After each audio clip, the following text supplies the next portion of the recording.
I mean, this UEFA-FIFA standoff is a big one. If this continues, it's likely that women's events will be the first real testing battleground for it.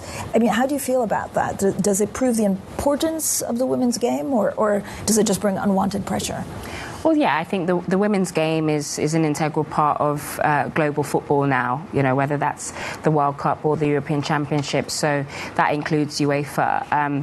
But I think UEFA's stance, I think, really shows the lack of consultation, the completely, the diametrically opposed positions for UEFA and for FIFA, and the fact that Infantino seems to be doing things and making decisions without the consultation of major member associations like UEFA.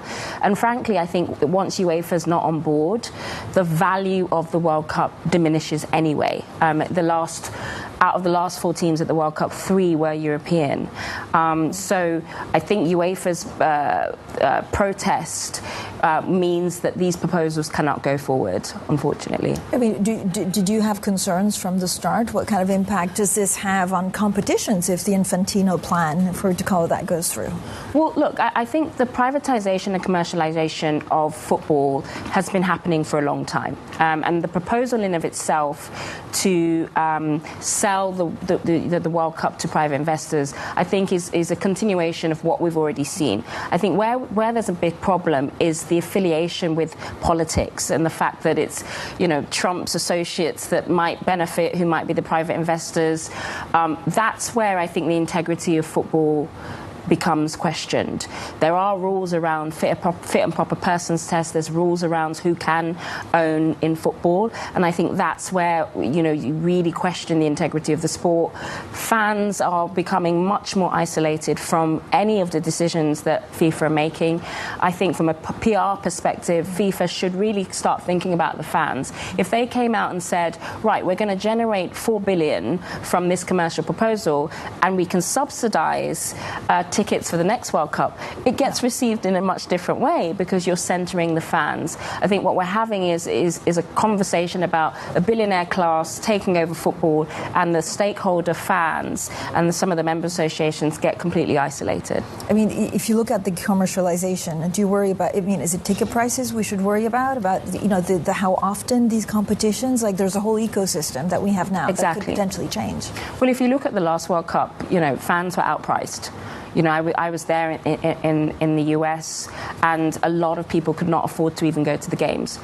So that needs to be taken into consideration. Whenever there is a proposal to generate more money, how does that impact the fans who are the center of the sport, right? So I would like to see that, for the next World Cup, okay, generate money commercially. That's fine. That's what football has done for many, many years. But how can that benefit the fan? How can that subsidize tickets for the fans so that everybody becomes more on board and there's more of a collective approach, rather than it feels as if it's benefiting, the sort of billionaire class and politicians, and it feels very isolated. I think that's where Infantino has gone wrong. There has to be more of a consultation around the fans, but also around, member associations, important member associations like UEFA. Do you think CAF, which is the African UEFA, will vote the same or have similar feelings to UEFA? Well, I think the proposal is that, if the member associations get on board, 40 million will be distributed from this proposed plan. 40 million to African member associations is very, very important for the sort of development of football and the infrastructure. 40 million to the African member associations is very different to 40 million to UEFA. So it's all relative, and so I'm not surprised to see CAF hold back a little bit and say, actually, let's have a conversation, because I think the money that's proposed actually could really be beneficial for African nations. But ultimately, if UEFA are not on board, the World Cup diminishes anyway, I think, the value. And so I would like to see a different iteration of this idea. All member associations get back to the table, come up with a different proposal that feels a lot more collective in its approach. Do you think FIFA and Gianni Infantino will back down? I think they have to. I think if UEFA have taken such a strong stance, and as I said, UEFA are very, very important to the overall value and position of global football. I think they have to change. The proposal has to change, and they have to sort of come together and come up with a different proposal. I would like to see the fans considered much more in whatever the new proposal is. We saw a few years ago with the Super League proposals, it got widely rejected, same sort of outrage, but there was a different iteration that came with the Champions League a few years later. Champions League changed, then the Club World Cup changed. So I think from this position you can come up with something better that feels more of a collective approach, and I hope that the fan as a stakeholder is considered within that. And you've been such an icon, right, on this field, but also what you've done for women's sports and investing in it. How do you see, where's the money coming from now? I mean, away from what FIFA is trying to do you see more big sports investments in women specifically coming from the US or Asia, or how's that dynamic changing? Well, you mentioned obviously that I'm part of Mercury 13, a global women's investment group, multi-club investment group. Private investment is coming into the women's game, which is very, very exciting. It hasn't always been that way. Lots of multi-club investment, lots of new investors coming into the sport, lots of brands, commercial activity. So it's in a really healthy place. It's very exciting to be part of. Great leagues like the US, obviously the WSL in the UK are really growing rapidly. There's development in Africa as well. The women's AFCON is currently playing now.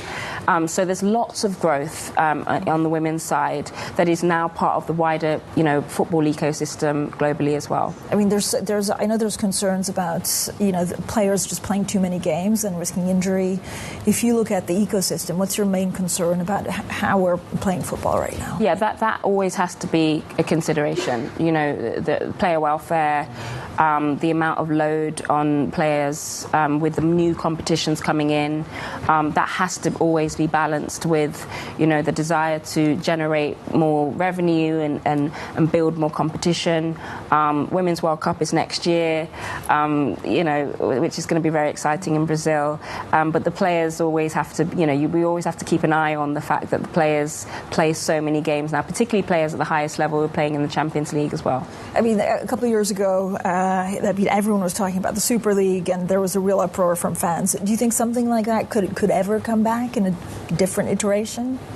No, I don't think so. I think the idea that sort of you can have breakaway leagues, I just don't think it works within an ecosystem that's so historic.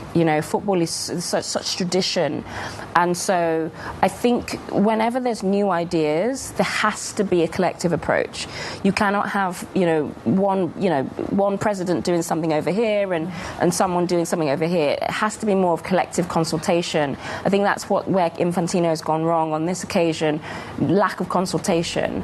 But it does allow you to come back to the table and have a different conversation and say, okay, how do we get to this outcome of more commercial revenue for the World Cup? And how does that benefit all of us, including the fans?